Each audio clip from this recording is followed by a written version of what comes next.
In the final Tremors Tuesday, Burt Gummer comes out of retirement to fight genetically altered Graboids that are being used in hunting expeditions for the wealthy in Tremors 7 Shrieker Island. In 2018, Universal ordered a seventh entry in the Tremors series and announced Michael Gross would return as Burt Gummer. The film was released direct-to-video on October 20th, 2020, and stars Michael Gross, Jackie Cruz, Richard Brake, and Caroline Langriche. In this sequel, a big game hunter leads a hunting party where he takes wealthy participants to hunt down Graboids in a private area. Dr. Jasmine Welker and colleague Jimmy work at a nearby research site where they are experiencing unnatural seismic vibrations.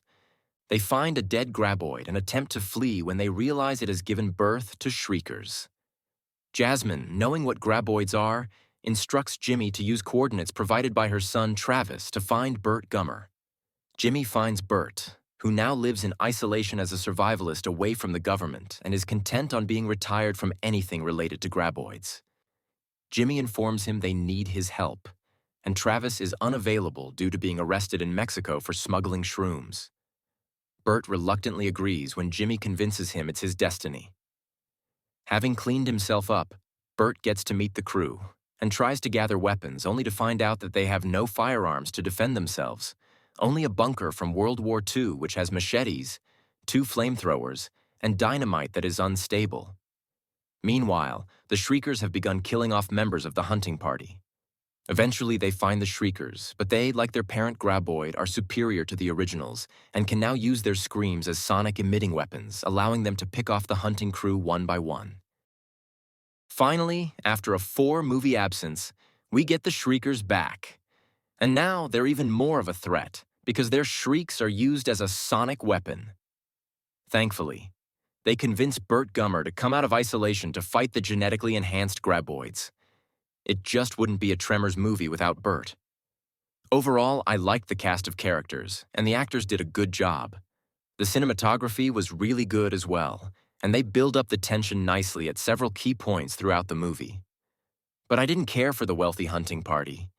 They were very narcissistic and annoying, but I'm sure that's what the writers intended. And I miss Jamie Kennedy in this movie. They had established him as a good sidekick in Tremors 5 and 6. Unfortunately, Universal Pictures only offered him about half the salary that he made in Tremor 6. He even discusses this on his YouTube channel.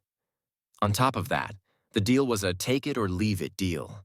I think Universal Pictures messed up with the offer, and by taking a hard stance on no negotiations. I gave it a 3.5 out of 5. While not officially announced, Shrieker Island certainly appears to be the final movie in the Tremors franchise. It's a good, fun conclusion to the series, but as a standalone movie, it's mediocre at best. That wraps up our coverage of all the Tremors movies, but there's still one more bonus episode of Tremors Tuesday coming.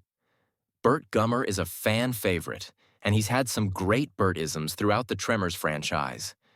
So we're putting together the best of Burt Gummer for next time. Don't miss it.